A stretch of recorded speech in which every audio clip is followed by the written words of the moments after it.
Hello dear students, कैसे हैं आप लोग। उम्मीद करता हूँ इस कोविड-19 महामारी के काल में आप अपने फैमिली के साथ अपने घर में सुरक्षित होंगे। जैसा कि मैंने आपको बताया था, मैं जल्दी ही ऑनलाइन आपको इंग्लिश सिखाऊंगा। तो इंग्लिश ग्रामर की कड़ी में मैं सबसे पहले आपको जो हमारा बेस है इंग्लिश ग्रामर का वो सिखाऊंगा। और आप सभी जानते हैं इंग्लिश का ट्रांसलेशन करने के लिए हमें टेंस का आना बहुत ज़रूरी है, तो शुरुआत हम टेंस से कर रहे हैं। All the best. और एक चीज़ का ध्यान रखिए, ग्रामर सीखने से पहले जिन लोगों ने मेरे चैनल को सब्सक्राइब नहीं किया है तो वो मेरे चैनल को सब्सक्राइब कर दें, और जो वीडियो जो भी मैं डालूं उसको लाइक और शेयर ज़रूर कर दें प्लीज़, ठीक है। तो सबसे पहले मैं आपको सिखा रहा हूँ टेंस। टेंस को हिंदी में काल कहते हैं।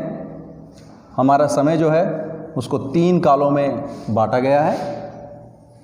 पहला प्रेजेंट, दूसरा पास्ट और तीसरा फ्यूचर।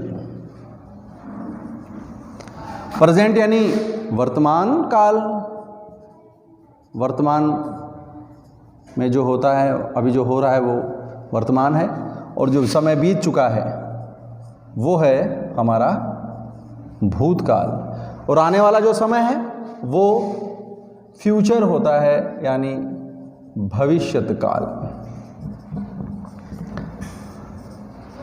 अब हम देखें कोई भी हिंदी का वाक्य जो भी है, कोई भी सेंटेंस है, हम उसका कैसे पता लगाएं, या प्रेजेंट में है, पास्ट में है या फ्यूचर है। तो ध्यान रखिए आप, प्रेजेंट जो होता है उसकी पहचान आप ध्यान रखिए, हिंदी वाक्य के अंदर है, हूँ, हो। जो है शब्द है ये प्रेजेंट का सूचक होता है, और भूतकाल का सूचक होता है था, थी, थे। एक वचन के लिए था आता है, एक वचन के पुरुष के लिए, एक वचन की स्त्रीलिंग के लिए थी, और बहुवचन के लिए थे का प्रयोग होता है। उसी प्रकार से फ्यूचर जो है, फ्यूचर की पहचान आप ध्यान रखिए, हिंदी वाक्यों के अंत में ये शब्द आता है गा, गी और गे। देखो मैं आपको एक एग्जाम्पल बताता हूँ।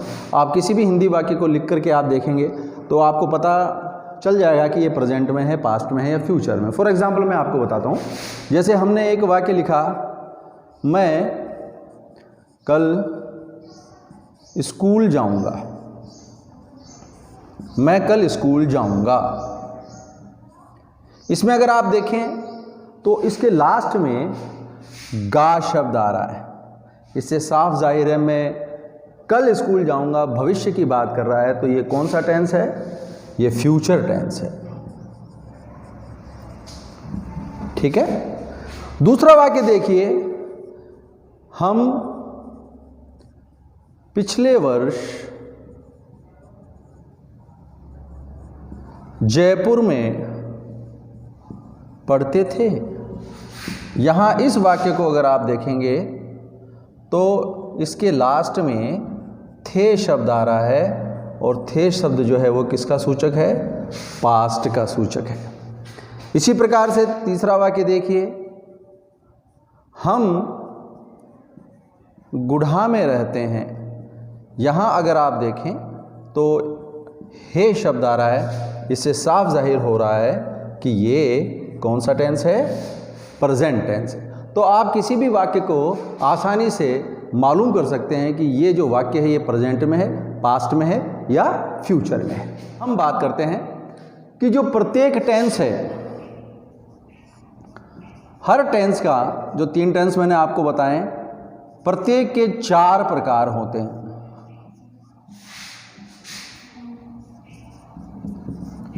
और ये 4 प्रकार कौन कौन से होते हैं? सबसे पहला प्रकार होता है इंडेफिनेट, दूसरा प्रकार होता है कंटिन्यूअस, तीसरा प्रकार होता है परफेक्ट, और चौथा प्रकार होता है परफेक्ट कंटिन्यूअस। अगर हम प्रेजेंट टेंस सीखेंगे तो प्रेजेंट के चारों भाग सीखेंगे, present indefinite, present continuous, present perfect present perfect continuous. Past के हम सीखेंगे तो पास्ट के भी चारों प्रकार हो गए, past indefinite, past continuous, past perfect continuous. Future के भी future indefinite, future continuous, future perfect और फ्यूचर परफेक्ट कंटिन्यूस। इसकी भी एक पहचान होती है हिंदी की, मैं आपको बता रहा हूँ। इनडेफिनेट जो होगा, ध्यान रखिए, उसकी पहचान होती है हिंदी में ता, ती, ते।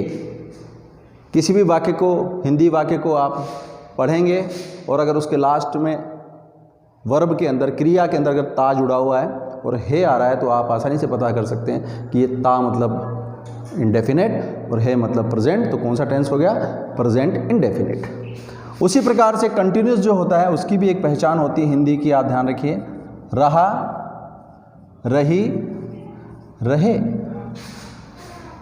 तो किसी भी हिंदी वाक्य में अगर आ रहा है मैं फुटबॉल खेल रहा था, आप आसानी से पता कर सकते हैं कौन सा टेंस है, था यानी पास्ट, रहा आ रहा है इसका मतलब कंटिन्यूस, कौन सा टेंस हुआ, पास्ट कंटिन्यूस।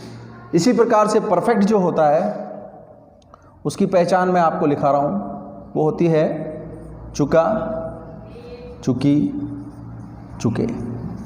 इसके अलावा लिया है, ली है, लिए हैं, किया है, की है, मतलब किसी भी काम को पूरा हो जाने के बारे में प्रेजेंट में होता है, पास्ट में होता है। तो ये ध्यान रखिए आप, चुका है, चुकी है, चुके हैं, ये आप मूल रूप से याद रखिए। अगर मैं कहूँ हम फल खरीद चुके हैं, कौन सा टेंस है, देखिए आप, हे आ रहा है तो प्रेजेंट है और चुका आ रहा है तो परफेक्ट है, कौन सा टेंस हुआ, प्रेजेंट परफेक्ट। इसी प्रकार से परफेक्ट कंटिन्यूस जो होता है इसकी पहचान आप ध्यान रखिए कि एक तो बीच में जो होता है, वाक्य के बीच में समय दिया हुआ होता है, समय प्लस से, समय से दिया हुआ होगा, और अंत में रहा, रही, रहे होगा। मैं कहूं मैं 2 घंटे से खाना खा रहा था, तो आप देखिए वाक्य के बीच में 2 घंटे से यानी समय आ रहा है और लास्ट में रहा था यानी पास्ट परफेक्ट कंटिन्यूस। रहा के लिए कंटिन्यूस हो गया, था यानी पास्ट और बीच में समय आ रहा है तो ध्यान रखिए पास्ट परफेक्ट कंटिन्यूस टेंस हो गया। इस तरह से आप किसी भी हिंदी वाक्य को आसानी से पहचान सकते हैं कि ये कौन से टेंस का और कौन से प्रकार का वाक्य है। अगली महत्वपूर्ण बात, हम जो भी प्रकार पढ़ेंगे तो प्रत्येक प्रकार में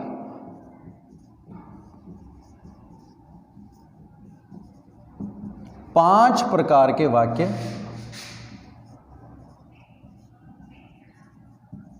हम सीखेंगे। 5 प्रकार के वाक्य कौन कौन से हुए हैं? सबसे पहले तो हम सीखेंगे अफर्मेटिव,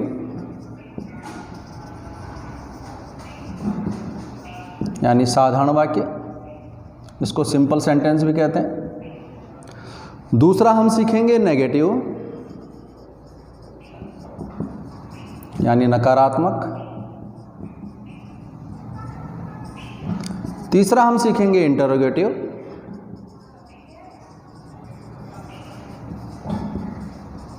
यानी प्रश्नात्मक वाक्य। चौथा हम सीखेंगे इंटेरोनेगेटिव,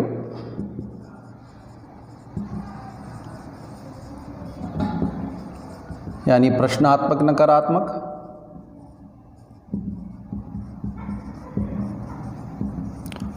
और 5वें प्रकार का वाक्य हम जो सीखेंगे, जिसकी हम प्रैक्टिस करेंगे, वो है WH या हाउ से शुरू होने वाले वाक्य।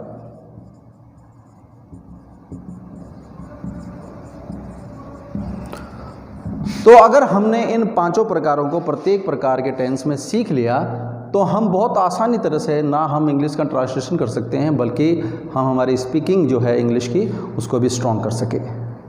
तो इस तरह से हम सबसे पहले शुरुआत करेंगे पहले टेंस की, यानी प्रेजेंट, और उसका पहला प्रकार कौन सा? इनडेफिनेट, यानी प्रेजेंट इनडेफिनेट टेंस की हम प्रैक्टिस करेंगे और उसको सीखेंगे। तो सबसे पहला हम टेंस शुरू करने जा रहे हैं और उसका पहला प्रकार शुरू करने जा रहे हैं, वो है प्रेजेंट का पहला प्रकार इनडेफिनेट। तो प्रेजेंट इनडेफिनेट की सबसे पहले हम देखते हैं पहचान। इसकी पहचान क्या है? जैसा कि मैंने आपको बताया था इसकी ध्यान वाक्यों के अंत में, ध्यान है ना आपको, इंडेफिनेट के लिए मैंने क्या बताया था, ता, और प्रेजेंट के लिए है, ता है, ती है, ते हैं आता है। 2-3 वाक्य हम एग्जाम्पल के रूप में लेते हैं, जैसे मैं प्रतिदिन स्कूल जाता हूँ। मैं प्रतिदिन स्कूल जाता हूँ। दूसरा वाक्य देखिए, हम इसका ट्रांसलेशन यहाँ नीचे करेंगे और सीखेंगे। दूसरा वाक्य देखिए, हम शाम को मैदान में फुटबॉल खेलते हैं।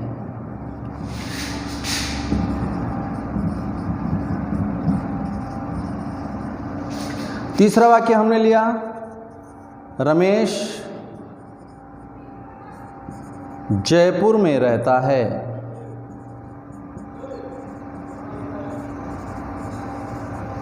चौथा वाक्य हमने लिया, सरिता छत पर कपड़े धोती है।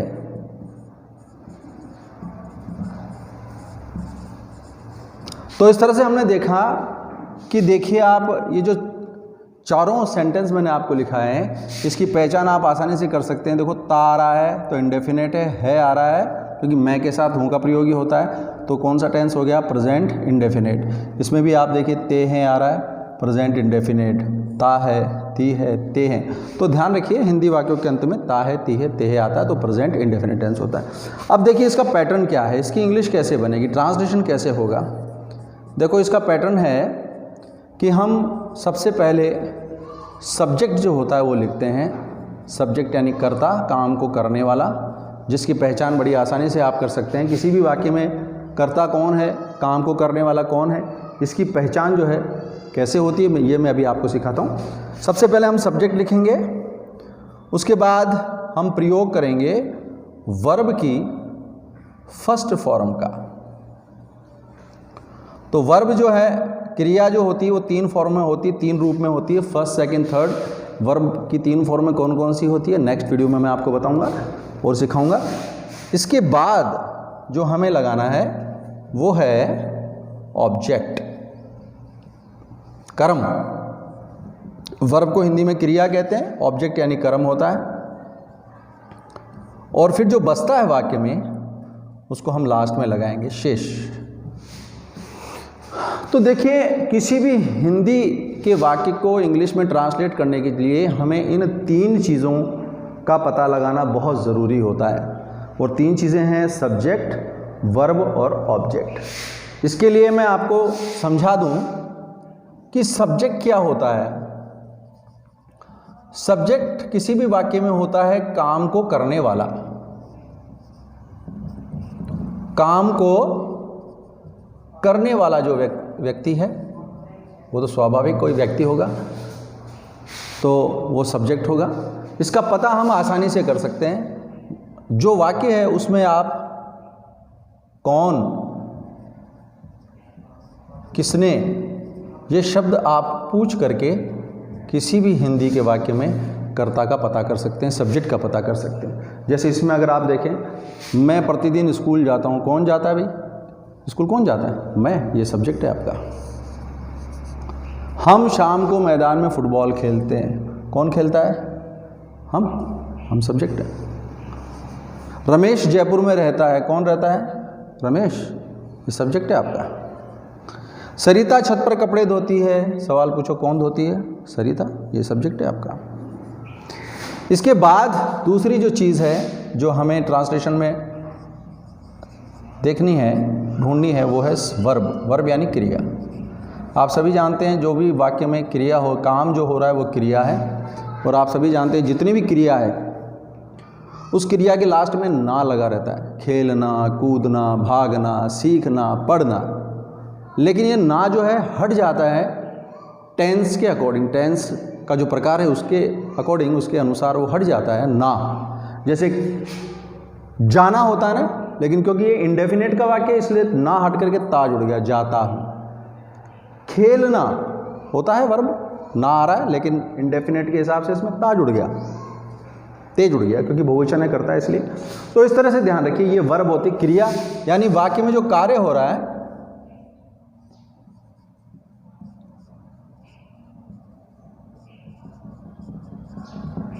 जो काम होता है वाक्य के अंदर वही क्रिया होती है। तीसरी चीज जो होती है वो होता है ऑब्जेक्ट यानी कर्म। ऑब्जेक्ट का पता हम कैसे करते हैं? बिल्कुल आसान तरीका है ऑब्जेक्ट को, वाक्य को यानी कर्म को यानी पता करने का, और वो तरीका है क्या कि क्रिया से यानी वर्ब से। क्या प्रश्न पूछो आप,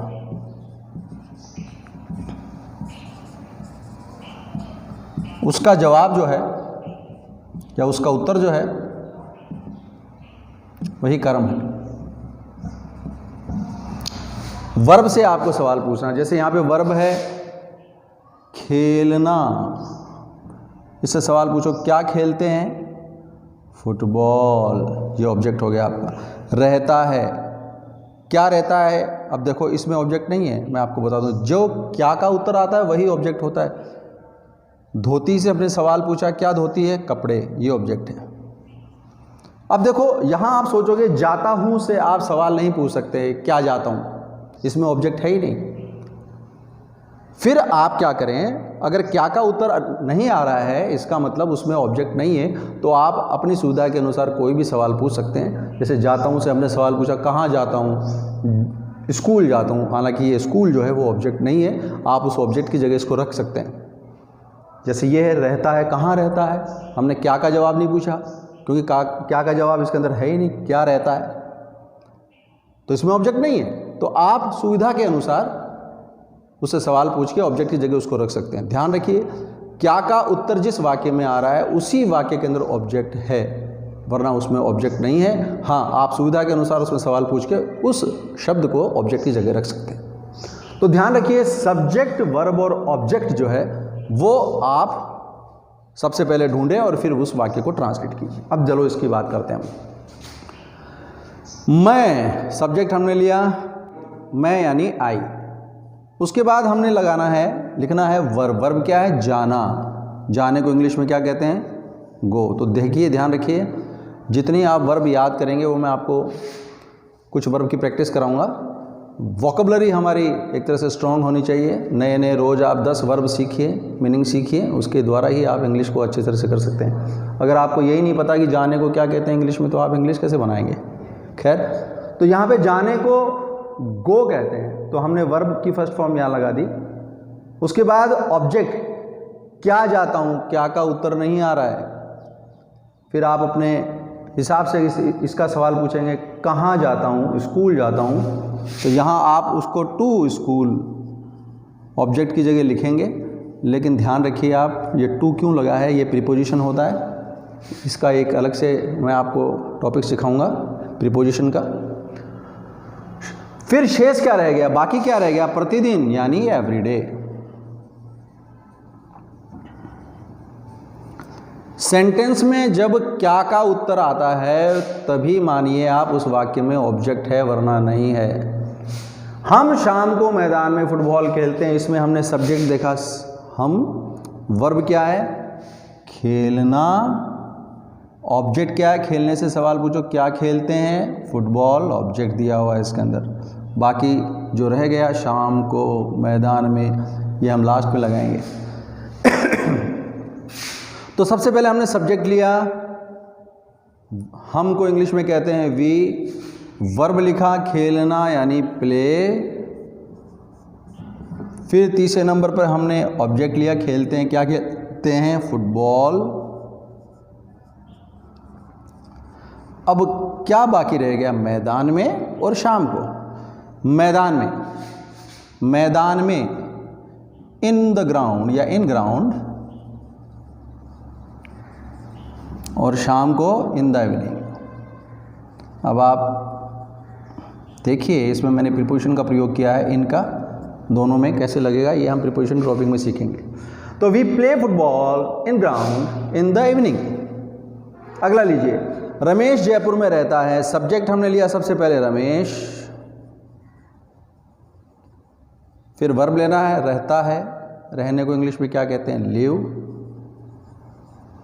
अब यहां पर एस लगाएंगे हम, क्यों लगाएंगे, जब भी कर्ता एक वचन होता है, कर्ता एक वचन कह लो या थर्ड पर्सन सिंगुलर कह लो, तब हम वर्ब के साथ एस यस जोड़ते हैं। कैसे जोड़ेंगे ये मैं अभी आपको सिखाता हूँ। यहाँ पर रमेश एक वचन है, इसलिए रमेश लिव्स। ऑब्जेक्ट रहता से सवाल पूछा क्या रहता है, उत्तर नहीं आ रहा है, ऑब्जेक्ट नहीं है इसके अंदर। फिर कहाँ रहता है, जयपुर में, इन जयपुर। क्या इंग्लिश बनी, रमेश लिव्स इन जयपुर। आगे चलिए, सरिता छत पर कपड़े धोती है। सब्जेक्ट हमने लिया सरिता, वर्ब धोती है, धोने को इंग्लिश में क्या कहते हैं, वॉश। अब क्योंकि यहाँ पे सरिता करता एक वचन है, इसलिए हम वर्ब के साथ एस या ई एस जोड़ेंगे। अब आप सोचेंगे कि सर ने यहाँ पे तो एस जोड़ा था, यहाँ ई एस जोड़ा था, तो वर्ब के साथ एस ई एस कब लगाते हैं और वर्ब के साथ एस कब लगाते हैं और ई एस कब लगाते हैं, ये मैं आपको इसके बाद वाले वीडियो में या अभी थोड़ी देर में सिखाता हूँ। आगे देखिए, धोती है वाश, क्योंकि करता एक वचन है, वाशेस। ऑब्जेक्ट है इसके अंदर, देखो ये वर्ब था हमारा, इससे हमने सवाल पूछा क्या धोती है, कपड़े, कपड़े क्लोथ्स। छत पर, ऑन रूफ,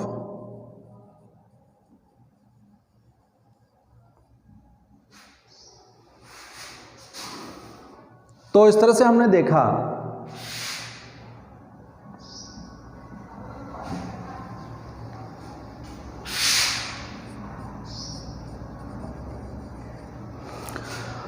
तो सरिता छत पर कपड़े धोती है, सरिता वॉशेस क्लोथ्स ऑन रूफ। ये हमारा इंग्लिश का ट्रांसलेशन हो गया। अब मैं आपको बताता हूं कि हमें वर्ब के साथ एस यस कब लगानी है और कब नहीं लगानी है। तो वर्ब के साथ एस या ई एस कब जोड़ें,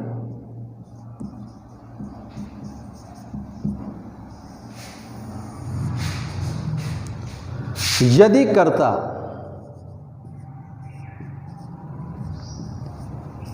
एक वचन हो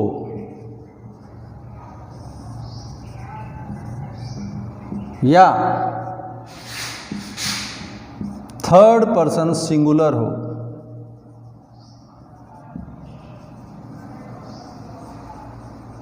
थर्ड पर्सन सिंगुलर या एक वचन, ही, शी, इट और कोई भी नाम, ठीक है, एक वचन हो या थर्ड पर्सन सिंगुलर हो, ही, शी, इट, नेम एक वचन है, तो वर्ब के साथ एस या ई एस जोड़ो, ठीक है। और यदि कर्ता यानी सब्जेक्ट बहुवचन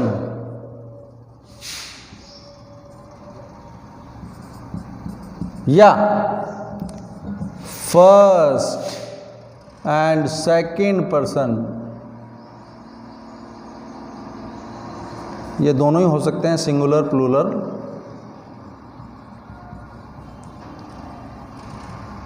हो, कौन कौन से हो गए, आई, यू, वी, दे। देखो ये आई जो है फर्स्ट पर्सन सिंगुलर है, यू सेकंड पर्सन है, फर्स्ट ये सिंगुलर प्लूरल दोनों होता है, वी जो है वो फर्स्ट पर्सन प्लूरल है, दे जो है वो थर्ड पर्सन प्लूरल है। ये सब चीज़ें हम एक टॉपिक सीखेंगे प्रोनाउन का, उसमें हम पर्सनल प्रोनाउन सीखेंगे, तब ये मैं आपको पूरा एक तरह से विस्तार से बताऊंगा।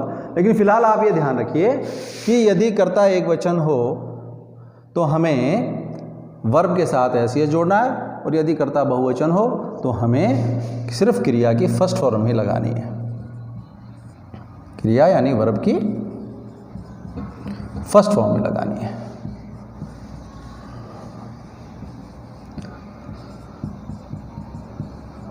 तो शॉर्टकट फार्मूला आप सिर्फ इतना सा ध्यान रखिए, आप इतना याद कर लिए कि यदि करता है एक वचन हो, ही शी इट नेम, ये एक वचन मान के चलें आप, और आई यू वी दे, इनको एक बार आप बहुवचन मान के चलें, तो उसके साथ हमें एस ई एस नहीं जोड़ना है।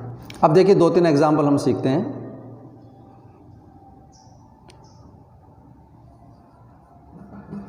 गोपाल कमरे में अखबार पढ़ता है।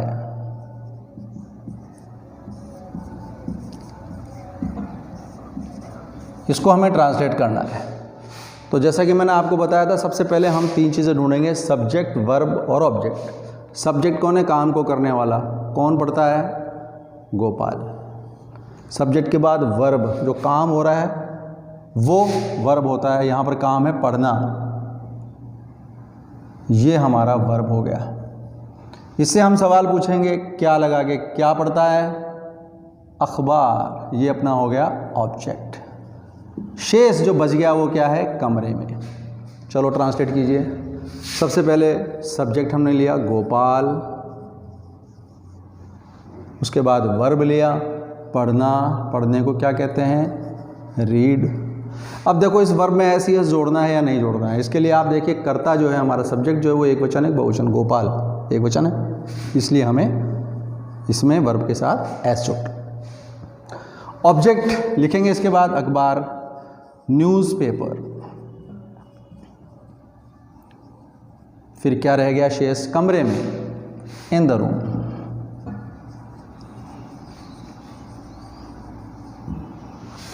तो Gopal reads newspaper in the room. दूसरा देखिए, हम प्रतिदिन